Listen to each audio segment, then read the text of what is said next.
Have you ever heard of a marriage that didn't begin with love? Not in classic novels or cheap television dramas, but between two real people living among the cold skyscrapers of New York City, where everything has a price, even emotion. Claire Bennett was a renowned architect, creative director at one of Manhattan's top design firms, a woman of precision, sharp lines, and a calendar with no space for romance. Julian Ward was the CEO of a luxury hotel empire stretching from New York to Tokyo. He lived in spreadsheets, billion-dollar mergers, and negotiations where spontaneity had no room to exist. Their marriage was the outcome of an unsigned contract, arranged after months of quiet discussions between two powerful families. No emotions, no intimacy, no interference in each other's private lives. Just a necessary merger of images, two perfect humans appearing together for the press, the galas, the carefully placed magazine feature. They lived in a penthouse on the Upper West Side, elegant, modern, and hollow. 2 bedrooms, 2 schedules, 2 separate worlds, and a long silence suspended between 2 hearts that were never supposed to touch. Claire and Julian's post-wedding life wasn't noisy. There were no arguments, no confrontations, not even complaints. Everything passed as if scheduled in a handbook titled Stability. They were the image of perfection, always on time, in place, in role, but behind every coordinated public appearance were 2 completely separate lives. Claire always rose first. She quietly brewed coffee, scrolled through design emails from Tokyo, and left the penthouse before Julian even stirred. When she returned, it was as if he'd never been there. Julian, in turn, arrived late, entering the apartment like it was a hotel lobby, jacket over the chair, tie loosened, phone glued to his ear on yet another call with his Asia operations team. They crossed paths in the kitchen, a space too pristine to be lived in, cold lighting, polished marble, and air too perfect to breathe. Their greetings were colleague-like. Their eyes met for just a second and a half. But then, the signs began to surface. Julian's gaze lingered one breath longer than it should have. Claire sometimes froze when his footsteps echoed down the hall. One morning she realized she'd brewed 2 cups of coffee even though he wasn't home. The silences between them started to take shape.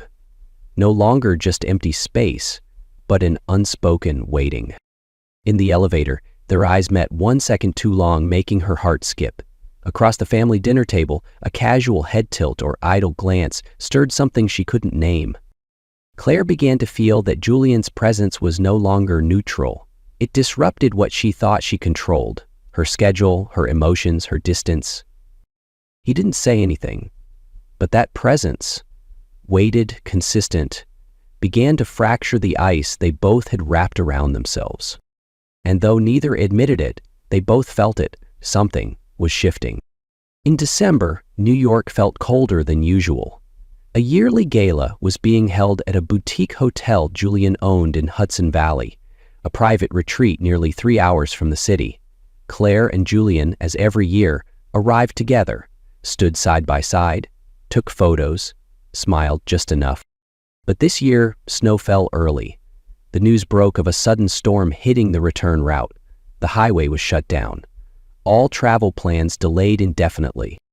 "We should stay at the house," Julian said calmly, as if rescheduling a meeting. Claire nodded. There was no reason to object. And just like that, for the first time in months, they would share a space. Not for the press, but because there was no other choice. The house was nestled deep in the woods, quiet and remote, far removed from the sleekness of their Manhattan penthouse. Warm wood, an old fireplace, soft amber lights. Claire sat in the living room, blanket wrapped around her legs, watching snow fall through the window. Julian brought up 2 glasses of red wine from the cellar. He said nothing, just placed one beside her and sat across. For a long while, they simply sat there, sharing a silence that, for once, didn't feel heavy.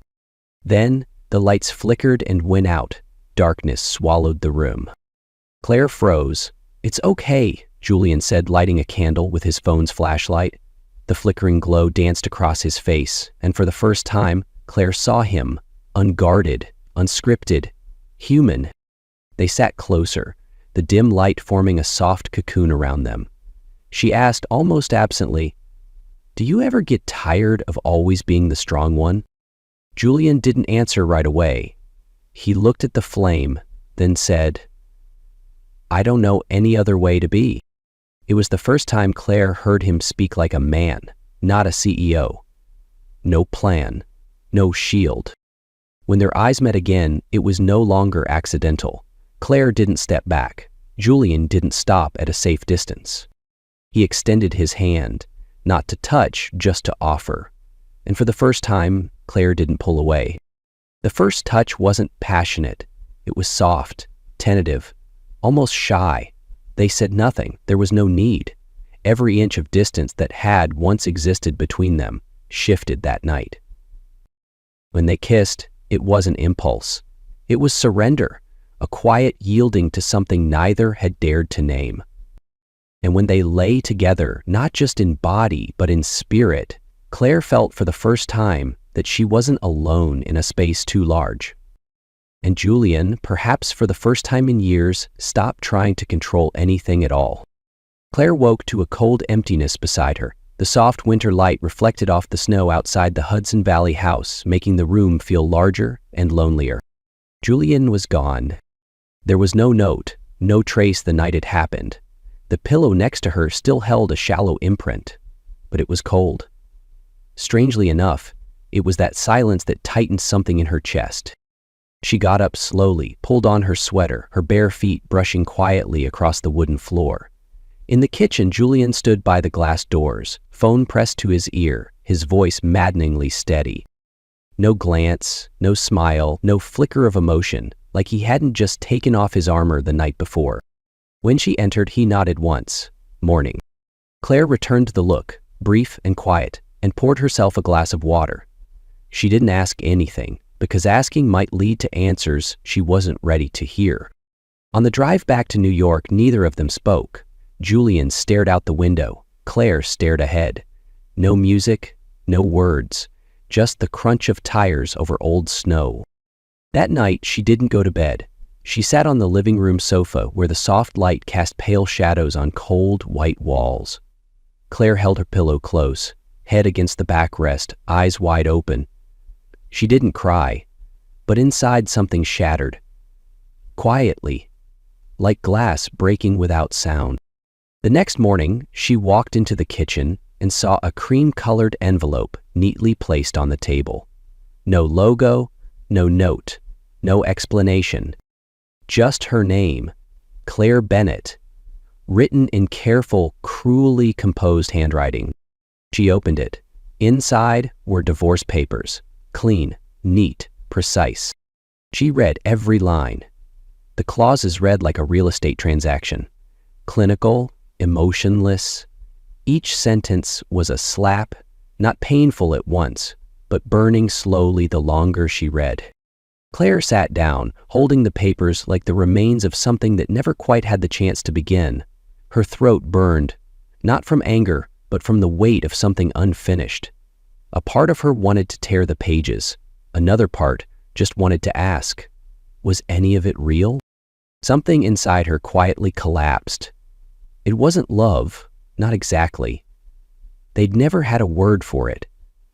It was hope. The fragile thing that had barely sprouted in the middle of a storm, now crushed without warning. She stood, envelope in hand, and walked to his room. Julian was buttoning his shirt. When he saw her, he froze. "You're serious about this?" she asked, voice low but not soft. "After that night, I'd thought this would be easier." He avoided her eyes, as if even he didn't want to hear the words. "Easier for who?" she said, not waiting for an answer. "What do you even call that night? A scheduling error?" Silence. No defense. "You know what's the scariest part, Julian?" Her gaze locked on his. "It's not that you left. It's that you're pretending it never happened. Like I never happened." She didn't wait for a reply. She turned and walked away. The door closed softly behind her, but inside, something had slammed shut for good. Claire didn't tell anyone about the pregnancy for 4 days. Not because she was afraid, but because she needed to be sure that if she chose to share it, it wasn't to get anything in return. It was simply the right thing to do. Julian had the right to know, even if he'd walked away, even if he denied what had happened between them. This life growing inside her still belonged to both of them. On Saturday night, as darkness settled outside, Claire sat by the window, phone resting quietly in her palm. She had written this message in her mind many times, but this was the first time she actually hit send. I'm not expecting anything, but I think you should know. I'm pregnant. No exclamation, no question, a clear, short message, no pleading. The message marked sent. And then, nothing. No reply, no read notification, no sign that Julian received it or wanted to respond. Claire stared at the screen until it faded to black. She didn't type again, didn't call. Silence was an answer too, and sometimes louder than words. He folded the phone shut, placed it on the table, and walked into her bedroom. That night she lay curled on her side, one hand resting gently on her belly, where something new, something fragile, had begun. If Julian chose silence, then she chose to move forward. Claire stared at the screen. No disappointment, no relief. Just a quiet exhale, and she set the phone down. She didn't need Julian to come back. And if he ever did, it wouldn't be because she needed him, but because he wanted to. From that moment on, Claire knew she would go on. With or without him, she would be the best mother she could possibly be. No waiting, no leaning. Just her and the unborn child, ready to write a brand new chapter on their own. Julian didn't reply to the message. Days passed. Claire tried not to check her phone, but she did. She told herself she was fine, but each silence stretched like an echo in a canyon. Until one morning, something changed. Not him, the air. Claire wasn't surprised. In recent months, she had trained herself not to hope, not to expect, not to attach meaning to silence. But this time, something felt different, not in him, but in her. Inside Claire, a small, almost invisible part of her still wished he would do something. Not an apology, not grand gestures, just something, to show that he hadn't erased it all. She hated that part of herself, hated how she still waited, even quietly, for some signal from the man who once denied her existence. But the hate wasn't strong enough to kill the hope. Time moved slowly. Claire kept going to work, to her prenatal appointments, continued her life, step by step. No one else knew about the pregnancy, and she planned to keep it that way for now. That Wednesday morning at the clinic, she noticed something unusual. A bottle of pomegranate juice sat neatly on the reception desk. Next to it was a folded piece of paper in a handwriting she knew too well. 9 a.m. Don't forget to drink this on time. No name, no explanation, no one waiting there. Claire stared at the note for a long time. Her heart thudded, not out of surprise, but because she felt seen. She didn't smile. She didn't cry. She simply picked up the bottle and walked to her appointment. But when the doctor placed the ultrasound wand on her belly and said, "The baby looks healthy," tears slipped down her cheek. She didn't know what she was crying for. Relief? Shock? Or perhaps because in that moment, she didn't feel entirely alone. The signs continued after that. Not regularly, not obviously, but enough to make her notice. One morning, she opened her car's glove compartment to find a small bag of pregnancy-safe trail mix, the exact brand she had bookmarked but never bought. Another time, when a light cramp hit her during a checkup, the nurse brought her a warm compress. "Someone dropped this off in the lobby," the nurse said, didn't leave a name. She knew who it was, but she didn't respond, didn't text, didn't say thank you. Not out of pride, but out of fear. Fear that if she broke the silence, everything would fall apart again. Claire used to think silence made her strong, but this time, silence wasn't a wall. It was her last thread of control in a world that had once come undone. On a gray, rainy afternoon, she stepped out of the clinic and spotted his car parked across the street. Julian sat in the driver's seat, both hands resting on the wheel, eyes steady, not impatient, not afraid, not expectant. She stood on the doorstep for a few seconds, didn't approach, didn't turn away, just allowed their eyes to meet. Through the glass, through the rain, through all the things they had never said. For the first time in weeks, Claire didn't feel anger or pain. She just felt movement, a shift and quiet, like wind passing through the cracks in her heart. That night, she returned home and found a book on her kitchen counter, Parenting for People Who Don't Know Where to Begin. Page 3 was underlined in pencil. Chapter 3. Learning to Stay, Even If You Don't Yet Understand. She stood for a long time, fingertips brushing the book's spine as though it were something fragile, almost sacred. Julian never showed up at her door, never texted, never called to say he was sorry. He didn't do anything loud or obvious.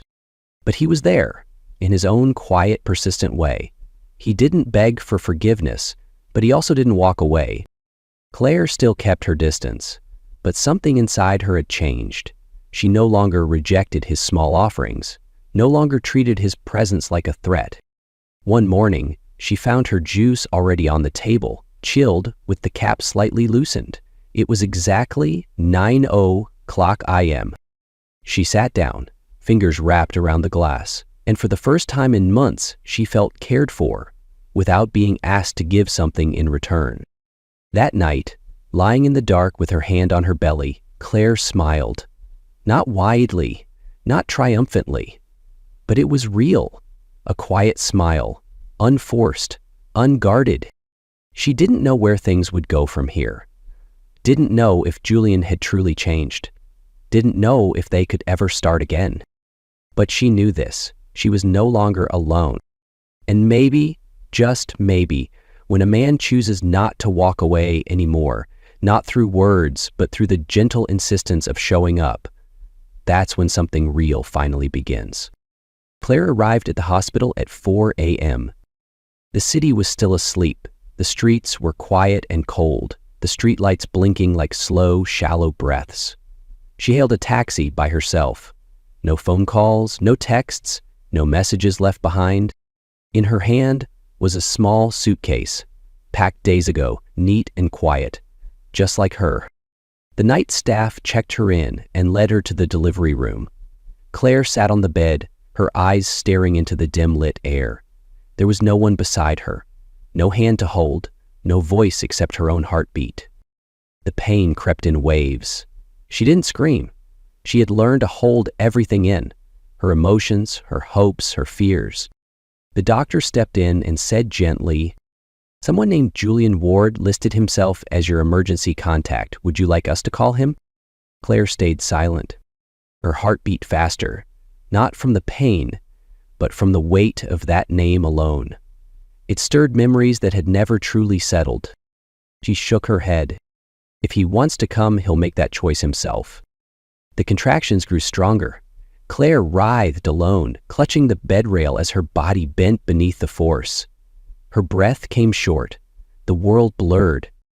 The nurses wiped her forehead. The doctor coached her through every phase. But even in their kindness, their hands were clinical, steady, but not the presence she longed for. Then, in the middle of one blinding contraction, she opened her eyes, and Julian was there, standing in the corner of the room. Not like a savior, not like a husband, just there, unmoving, uncertain, yet present. He didn't speak, didn't rush. He just stood still, hands clenched, eyes locked on her. She didn't hear the door, didn't know when he arrived, but he was there. Claire didn't say anything. She simply looked at him, and in that long, quiet second, her breath slowed. The pain didn't ease, but it was no longer entirely hers to bear. Julian walked toward her slowly. He sat beside the bed. He didn't reach for her hand right away. He waited. Only when she nodded, barely, did he take her hand between both of his. For the first time in months, his touch was steady, present, real. The baby's first cry came at 9:16 a.m. Not loud, but loud enough to silence everything else. Claire turned her face toward the sound, and the tears came, full, free, and unstoppable. The nurse placed the baby, a boy, onto her chest, skin to skin, tiny, warm breaths rising and falling. Something sacred opened up inside her, not like a thunderclap, but like a soft, expanding light that started in her chest and filled every quiet, broken space. She felt fully present, fully alive in that moment. No more guardedness, no more halves. Julian was still sitting beside her. He hadn't said a word, but when Claire looked at him, she saw his tears, quiet, unfiltered, and unashamed. She didn't speak, didn't ask. She simply reached out, gently touching his hand. One soft gesture, enough to say, "I see you now, truly." No words passed between them. None were needed. Because in the space where a new life had just taken its first breath, two people who had once lost each other were both, finally, here, fully, honestly, completely.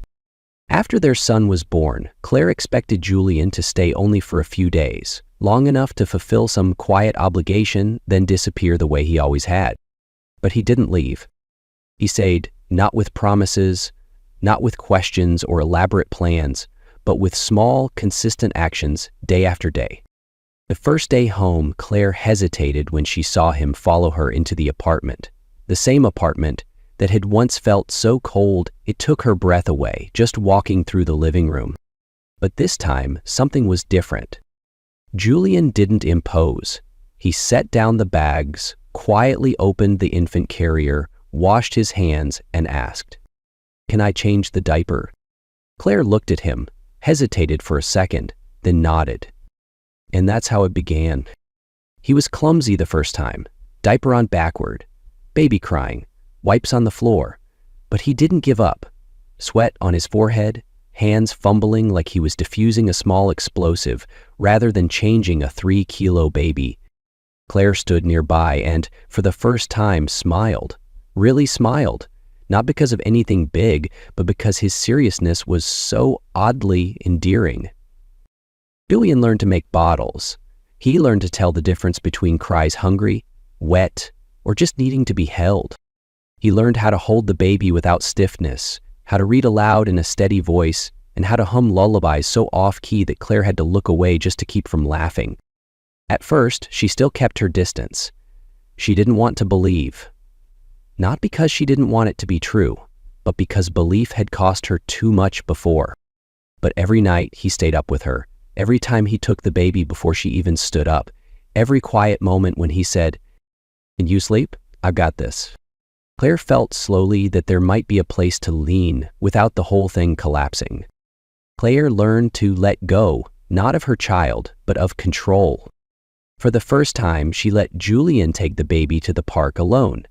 No phone calls, no watching from the window. For the first time, she let him put their son to sleep in the crib without double-checking afterward. She began to sleep more deeply on the nights he rocked their baby to sleep. She let him rest his hand lightly on her back as he passed through the kitchen, and she didn't flinch. She let him sit beside her on the sofa, their baby between them, and didn't feel the need to build a wall inside her heart. One night, after the baby had fallen asleep, they sat at the table, sharing instant noodles, steam rising from the bowl between them. Claire looked at him, his hair messy from rocking the baby too long. She said, softly but seriously, "You're becoming a dad." Julian looked up. "I don't know how to do it right," he said, "but I know I want to learn." Claire nodded. This time her smile didn't hide. "I can see that." Neither of them talked about the future. Neither of them talked about getting back together. But they shared each morning, each cry, each tiny sneeze. And little by little they became parents together. They never said, "I love you." Not once, not because they didn't, but because love had changed its form. It no longer lived in midnight declarations or hurried kisses. It lived in the way Julian woke up at 3 a.m. to make a bottle, in the way Claire watched him gently rocking their baby in the middle of the living room. Love was in the shared silence as they watched their son smile, then glanced at each other, saying nothing, yet both knowing, we're here, together. No confession could be deeper than that look. No love song more powerful than the act of choosing to stay, day after day. That morning, spring sunlight spilled gently across the kitchen table, casting soft, dancing shadows from the trees outside. Julian placed a small box next to Claire's half-finished coffee. He didn't speak right away, just sat across from her, his eyes calm and unrushed. Claire opened the lid. Inside was a silver ring. Thin, unadorned, no gem, no sparkle, the kind of ring that wasn't meant to promise a future, but to honor the present. Julian looked at her and said simply, "This isn't a proposal. I'm not asking for anything. I just want you to know. I choose to stay, not out of duty, but because of you." Claire didn't respond. She didn't smile, didn't cry. She looked at the ring for a long moment, then closed the box. All day, she didn't wear the ring. The box stayed on the table beside baby bottles and burp cloths. Julian didn't ask, didn't look at it again. He changed diapers, washed dishes, paced the floor with the baby in his arms. She folded laundry, reheated soup, sang lullabies softly into the baby's hair. Nothing between them changed. Yet something invisible began to shift. That night, when the baby had drifted into deep sleep and the lights in the living room were dimmed to a quiet amber, Claire sat alone on the sofa. Her hands still carried the warmth of their child. She opened the ring box again, slower this time. No one beside her. Julian was in the next room, reading. She picked up the ring, slid it onto her finger. No ceremony, no audience, no words, just a moment of quiet choosing, not forgiveness, not starting over, but choosing to believe in someone's presence, to believe that love doesn't need to be loud or perfect. Sometimes it just needs to be steady. And still, when you look up, more than a year had passed since their son was born. Claire couldn't recall the exact day Julian stopped being the one who returned and became the one who stayed. Maybe it was the day she let him take the baby out for a walk without watching from the window. Maybe it was the first time he fell asleep on the sofa with the baby curled in his arms and she didn't wake him.